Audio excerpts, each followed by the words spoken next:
guys, it's Alex from Cars on Board, and we're gonna shoot the new episode, the Hachiroku that's here.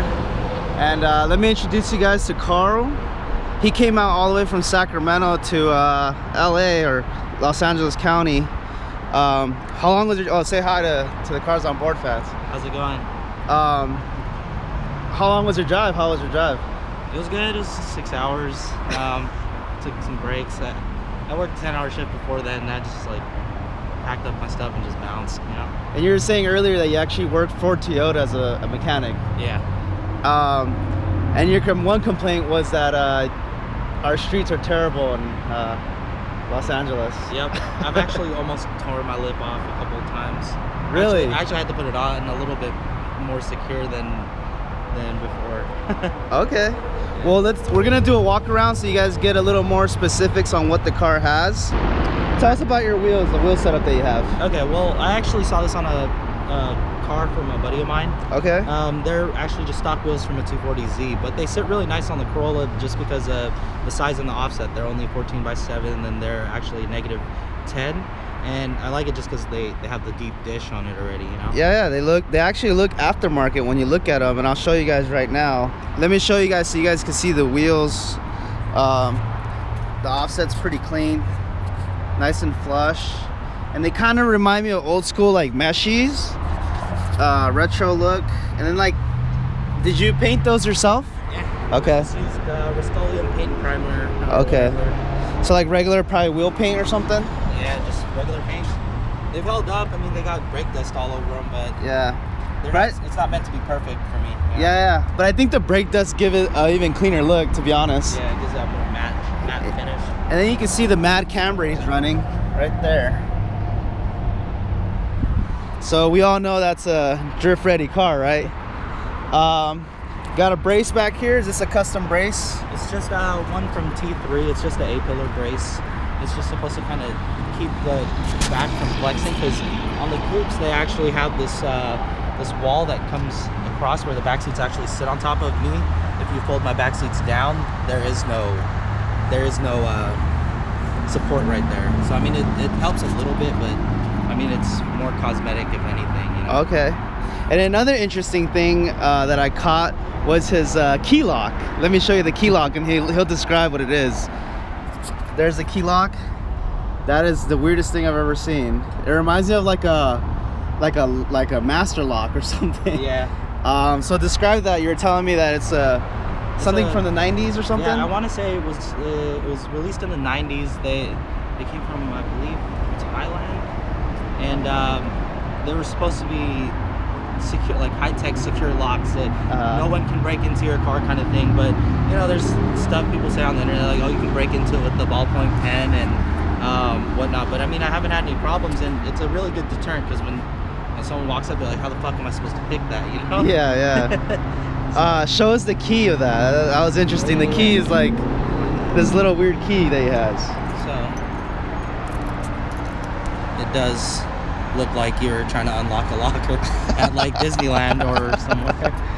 All right. And side skirts. He's got these are aftermarket or OEM side skirts? They're just replica side skirts, just because everyone wants like $1,000 for OEM side skirts. Okay. And as you can see, I did blast a cone with it, so I did break that a little bit, and then it kind of actually snapped because this was on my wrecked Hachi. Okay. And all I did was, you know, the drifter zip tie stitch. Yeah. So there you go, from drifting and hitting cones. That's what happens. Can we check out the engine? Yeah.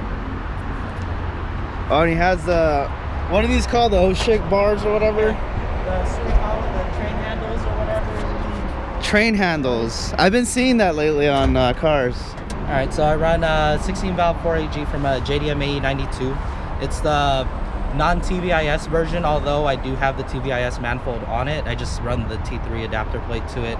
I run Garage Star oil cap on it for cosmetics, of course.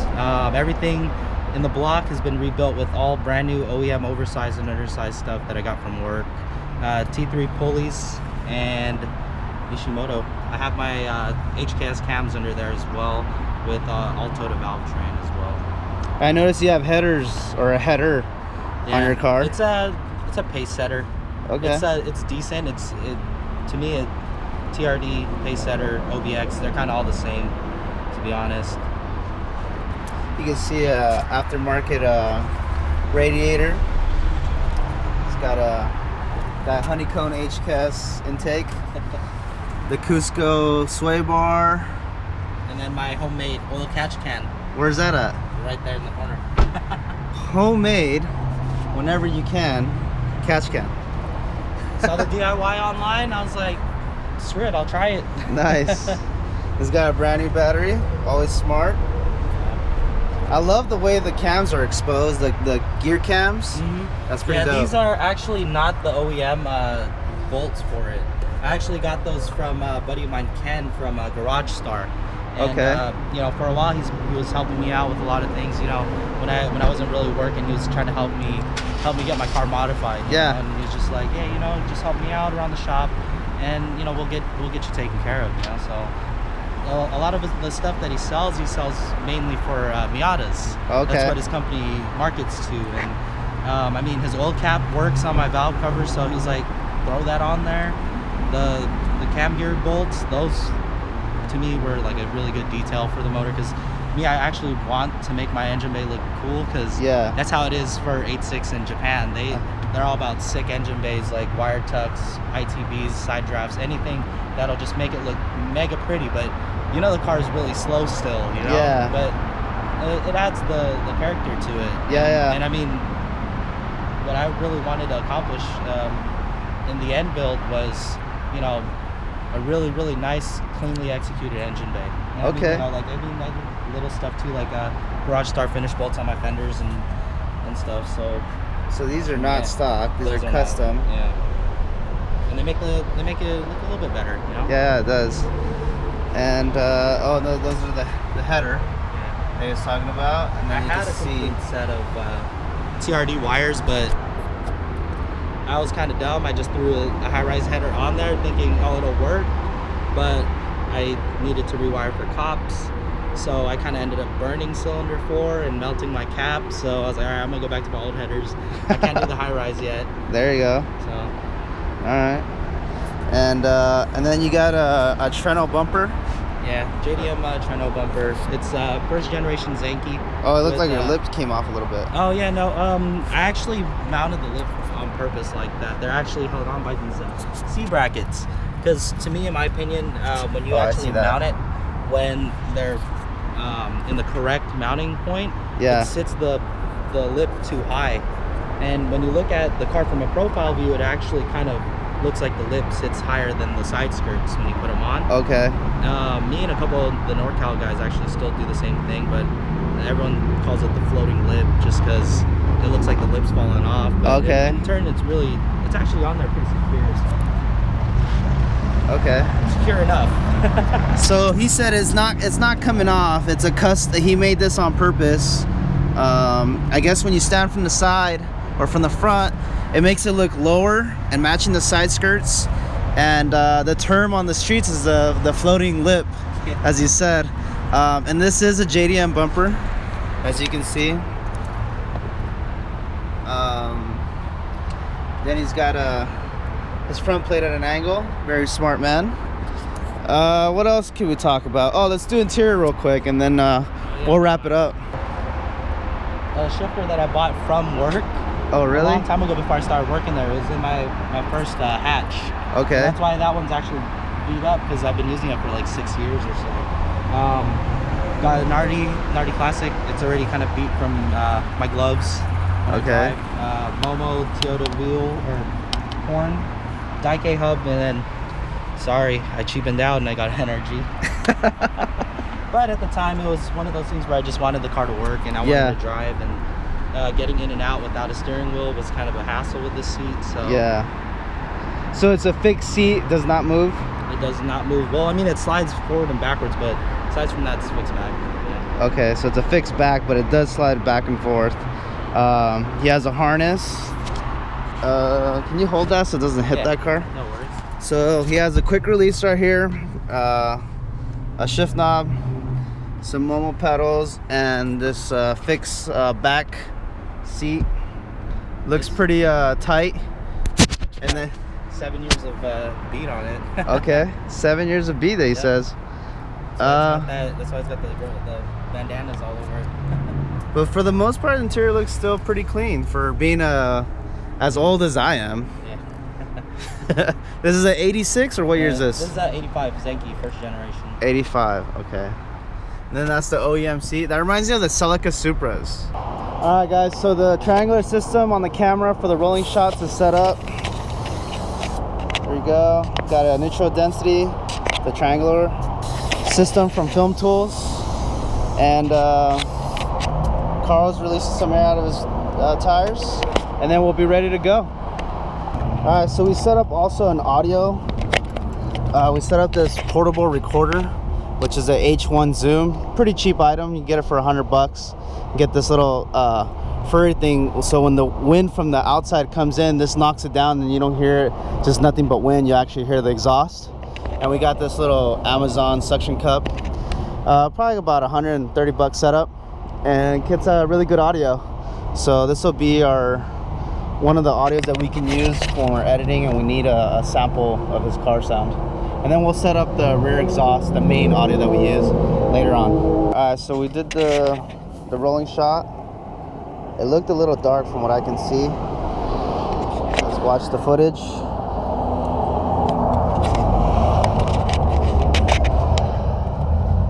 Play mode.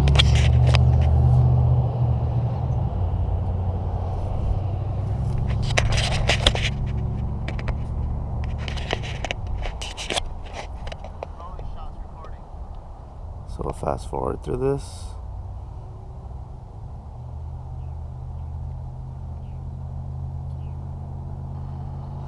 No, it looks okay. It's just a little shadowy, but we'll make it work.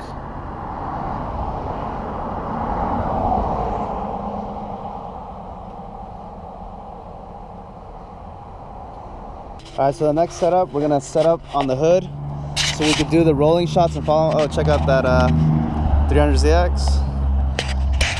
So we'll do that. I'll set up that, and then I'm pretty much gonna ride you.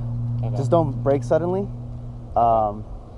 The thing about me when I do drive a little bit hard, I always tap my brakes a little bit before a corner, just to make sure they're working. Okay. Last thing I need is like no stopping power. What we're gonna do, we're gonna cruise up it, so we're not gonna really run it when I'm following you. Okay. We'll just cruise up it, and I'll be left foot braking and throttle, so I'll have instant stopping. There's no like me switching the gas to brake. Oh yeah. All right.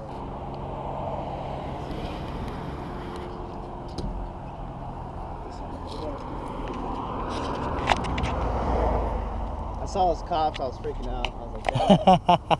They weren't paying attention to us though. I didn't even see them. Because usually what happens with it is the cops will look at me because my exhaust is way too loud. Yeah. And funny thing is, when I first actually got hired at Toyota,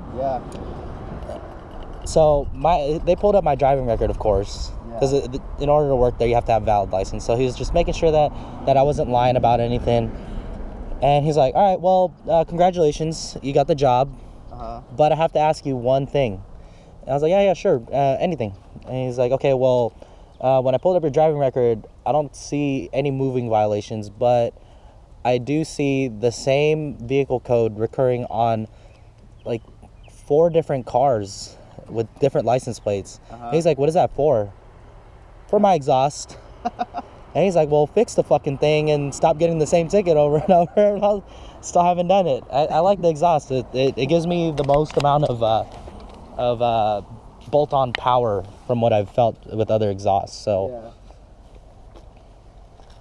yeah, that's part of being a car enthusiast. Like, you gotta hear your car. Yeah. Probably by next summer, if I haven't blown this motor up yet, I will finish up my my ITB setup on it. It's funny how car enthusiasts are like, I already know that what I'm doing might blow my motor, but it's okay. Yeah, it's all right. My mom asks me all the time where all my money goes. I mess around with her sometimes. I'm like, oh, I'm spending it on drugs. I have this really bad drug addiction that you don't know about. And then believed me for a second, and then my sister's like, no, Mom, you're tripping. He's spending it all on his car. Don't you see his car changes every so often? Even the taillights are different. And she snitched me out because I splurged on them. And she's like, oh yeah, he spent like $400 on some taillights. She's like, what? Yeah, and my mom's like, wait, what? Isn't your car from like the 1980s? Why are you spending money on it? And I was like, well, because I love the car, so why not? And then my mom, actually, when I brought my first hatch home, I didn't tell her about it. I got it. I bought it. I blew the motor on it the first round about the city, and like I guess I didn't know there. You know, this was when I first started getting into it. So I'm like, okay, well, I didn't know there's supposed to be oil in it. So I just drove it around with whatever was in it, and I guess I spun a rod bearing while I was taking it up past where I should have been taking it. And then it was right before, actually, a trip down here. I brought it home, I parked it in the driveway, and I took off from there. I didn't even say hi or bye to my parents. I just parked the car in the driveway, and I took off. And then my mom calls me 4 hours into the drive, and she's like, oh, where are you? I was like, oh, I'm on my way to LA. She's like, oh, okay, well, whose car is this? And she's like, is your friend Danny's car broken down in front of the house again? I was like, no, it's my car. And she's like, wait, you bought a car? And I was like, yeah, that's mine. And she's like, okay, well, we'll talk when you get back. So we got the setup right here. The chasing scene, or the chasing shot up the canyon. Got the triangular system. And then here's the setup. So now we're gonna go to the sun. We're in the shade, and we gotta adjust the f-stop that we're gonna use and the ISO setting. So we'll go there.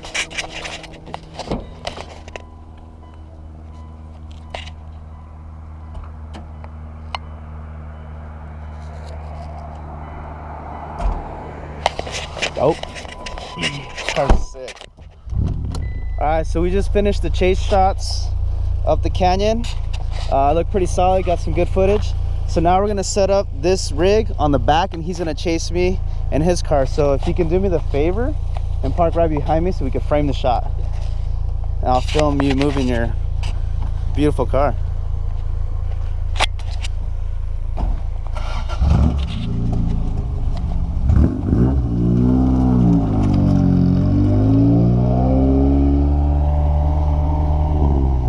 Beautiful out today. I love this.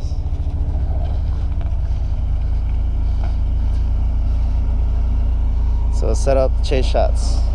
Let's see, there's Calvaris, but that one's kind of shitty. That one has like no guardrails whatsoever, and it's in partially a residential neighborhood where like there'd be sections where there'd be like ranches and like we have one gang here. houses. It's called Turnbow Canyon. Oh yeah. Yeah, it's a really good canyon. And then we also have Highway 9, which is really smooth. By any chance, do you have like a microfiber rag on you? Yeah, I do actually. Microfiber is slightly moist. That way, if you want to not... I don't want to scratch my car up. Yeah, maybe you can pat it down. Let me see. Right here. You can use this. It's a soft towel. You just probably dab it. Yeah. Dab it and then dry it with the microfiber. that way it's... Oh yeah, no, it's gonna scratch your paint. Yeah, that's like sandpaper. Mm-hmm. Yep. When I blew the motor on this, it was parked outside of my house. You can't really tell anymore because I've like tried to scrub it or scratch over it, but it was mega dusty, you know, just from sitting outside because I was building the motor in the garage. And you know, we had a little get together with our friends, and people decided to draw a penis on my hood while there was still dirt on it, and it scratched into my paint. It used to be right there, as you can see. There's still the balls, but you can't really see the shaft anymore. So now we're gonna do the shot that hangs on the side of the window where you can see the driver like that on the Hachi, and we're gonna add this adapter. It's gonna get crazy right now. It's gonna get really big. Oh yeah. So I'm gonna add this. It's like an extender. Oh, okay. I think I noticed this because I seen it on I think a couple of the videos. Yeah, this guy's having fun. Woo! She needs to scrape knees though.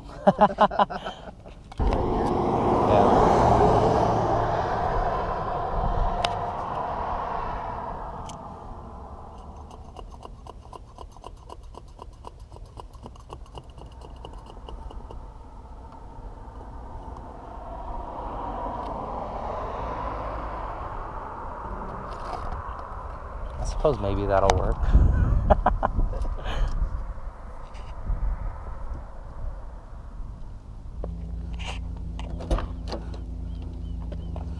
You gotta frame the shot. Alright.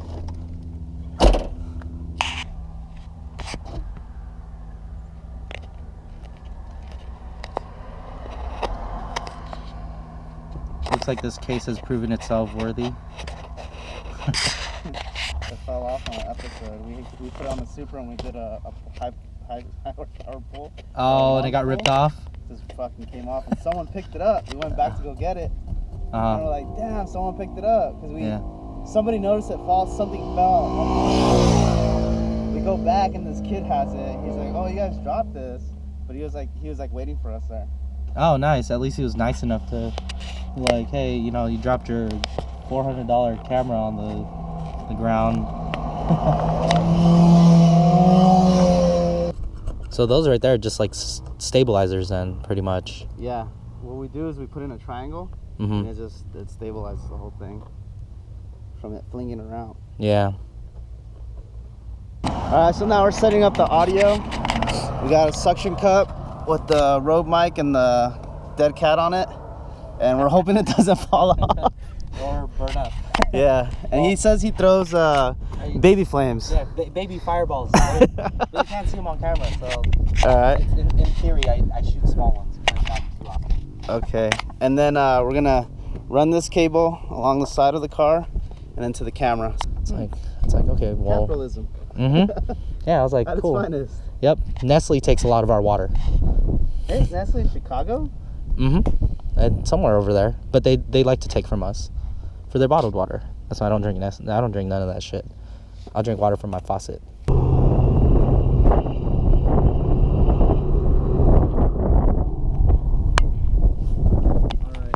It's like almost like a drift charm, but not really.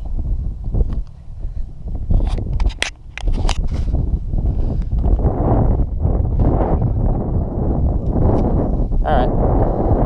Hopefully that's. Alright. Cool.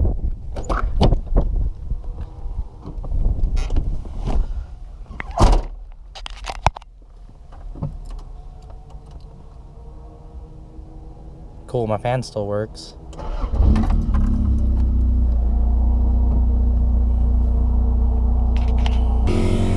Okay, give me some revs. Hold on. Give me some revs again. Again. Perfect. It does get twice as loud above 5 and 6. It has an auto gain, so it won't peak. It'll be fine. Okay. So let me double check my stuff.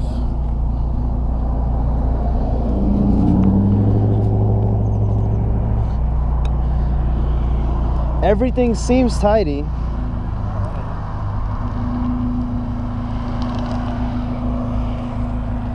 We're rolling, and the exhaust is here. So we just ran GMR with the suction cup there, and he gave me a run for my money, man. I was struggling to come up, but I did not let air out, and halfway up, if you guys don't know, once the tires heat up, the air pressure in the tire increases by like a lot, like 10%. It's 1 psi for every 10 degrees hotter the tires get. So when it could easily go like 9 psi, easy. Yeah, easy. Halfway up the GMR, I started understeering. That's because the tires started heated up, and I wasn't putting enough tire on the floor. Yeah. So I should have calculated. I'm sure I'm like about 10 to 8 psi higher than normal. But it felt good, and I was struggling to keep up with them. So mostly this is more like a Hachiroku Miata Canyon. It's a low horsepower, well balanced car. Yeah. My car. I felt it through every switchback. Yeah. It would just come in one way, then I let off. It'll go the other way, and it was doing everything that I wanted it to do. Besides that one portion up there where I was just roasting my tires, and I started getting a little bit of oversteer because my rear tires were hot. And you don't even have our compound tires. They're just basic. They're street all season shit, you know, because I burn them up you know, when the fronts start to get fucked up, I throw them in the back and I burn them up. That's usually how the cycle goes.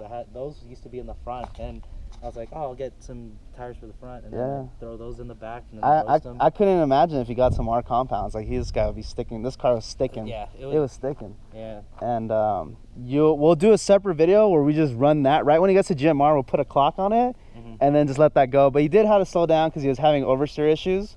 Yeah. So, and I give him credit. Like, those tires, I'm impressed what he did. That car was struggling to keep up, and I road raced my car, but I think this car has too much power for this little tight spot. All right, so we found a location at GMR to do the interview. He's gonna set up his car. We got this beautiful view in the background.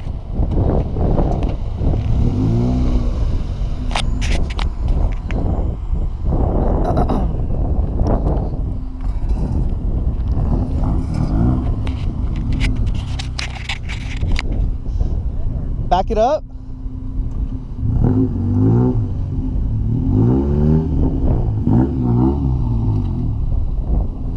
I kind of want this view.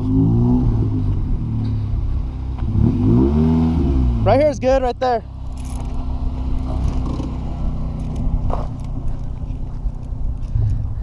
So we'll film it like something like this.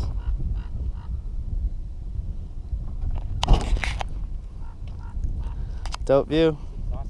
Alright, so we're set up, ready to go to do the interview. He says he feels a little weird, but it's alright.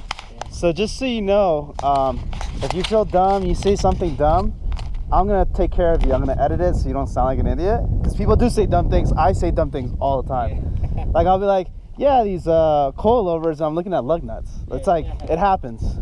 I get it. So I'm not gonna let that happen when we air it. I'll edit it to make you sound the best as possible. If you ever want to re-say something, just let me know and we'll do a retake. And when you answer the questions, like if I ask you, how did you get into cars? Or what? No, like this one. What's your wheel and tire setup? Don't just say, oh, I'm running Hancooks, and you gotta say, my tire and wheel setup are Hancooks, da da da. You have to say the question again because.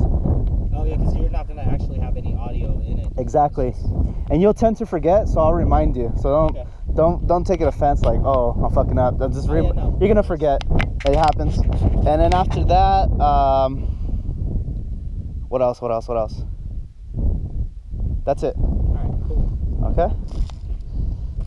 What, as the farthest memory back, and tell us kind of in a story way, how did you get into cars? How did you become a car enthusiast? What was the thing that ignited that thing as a kid? Maybe playing with a toy or whatever. And don't just say, when I was young or when I was so and so, and then that's how you answer that question. Okay, so how would I start it? Because it was when I was young. It was kind of I got subliminally implanted into my brain. Because tell us the story from the beginning, how it started. What happened? Okay. Tell us. All right, so, and then I'm gonna need you to look off camera. So look at me over here. Okay. Yeah. Okay, go ahead. It started off when I was really young. My dad would actually take me to the shop. My dad owned a shop in San Jose, and he didn't want me to be raised by a babysitter. So while my mom would be at work, he would just bring me to the shop, and I'd just hang out over there. And back then, I didn't even really care. So now we're filming all the beauty shots. We changed the angle of the car so the sun's beaming on this side, and I'm assuming this is the pretty side. It is the better side. All right. Where the magic happens.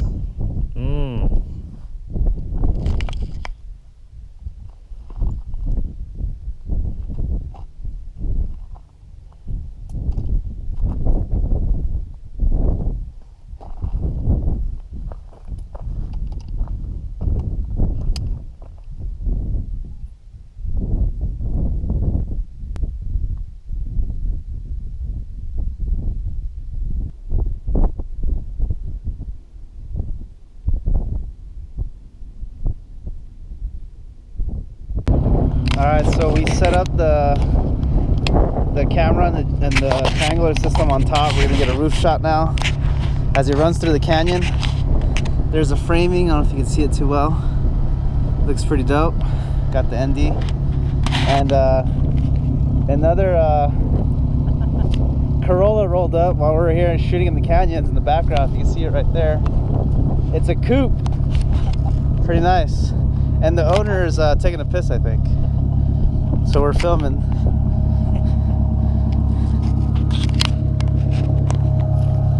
How's it going? Sweet ride, man. Huh? Sweet ride. Thank you. Alex. Ethan. What are you doing? Just running the canyon? Yeah, just cruising. Nice. I went nuts. I was like over here helping him. I was like, shit caught my attention real fast. It's nice, man. Yeah, last time I did it was back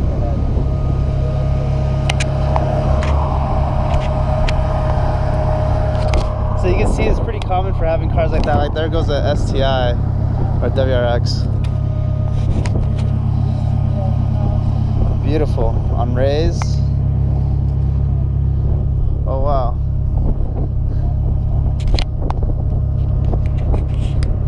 The intake's inside? Is there a swap? Like you have intake, it looks like crap. I'm gonna put a little small EV filter and then it'll be hidden under.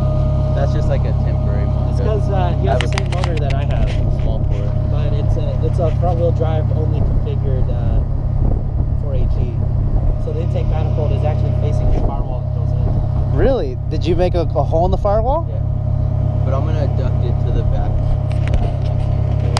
It's still in the. So when you're in there, you hear it going, like just sucking air in. But once it's sealed, it'll be like ambient air temperature, and it'll work a lot better. Yeah. It'll- You're not getting engine bay heat, right? Yeah. Could I film that? It's kind of shitty because it's like that's not what it's gonna be. Like that kind of makes it look like. So right now we found this guy. We were filming that Hachiroku, and then he passed by coming on the San Dimas side, right? Baldy. Mount Baldy, and he came around and started talking to us, and he's running this intake system. It's temporary for now, but I've never seen this, an intake in the dash. That's pretty crazy, and it's like a full raised carbon fiber seat, gutted out. It's pretty nice. He says he's gonna convert that to the trunk or something like that. It's on raised.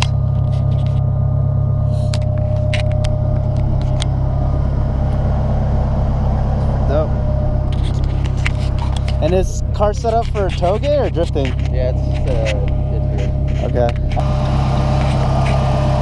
So that's his engine setup. And then you can see the hole through the firewall. This is his manifold. Straight to the water firewall. You can see right there.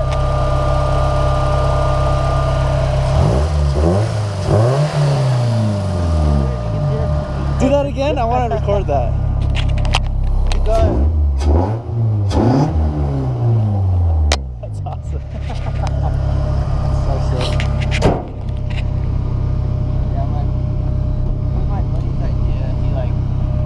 We're gonna do it for 4 weeks, and we're gonna review 3 videos per episode. And the reason why I want to do this is because I think it's something new and interesting that we could do for the channel. I looked on YouTube and I couldn't find anybody doing reviews on other people's videos.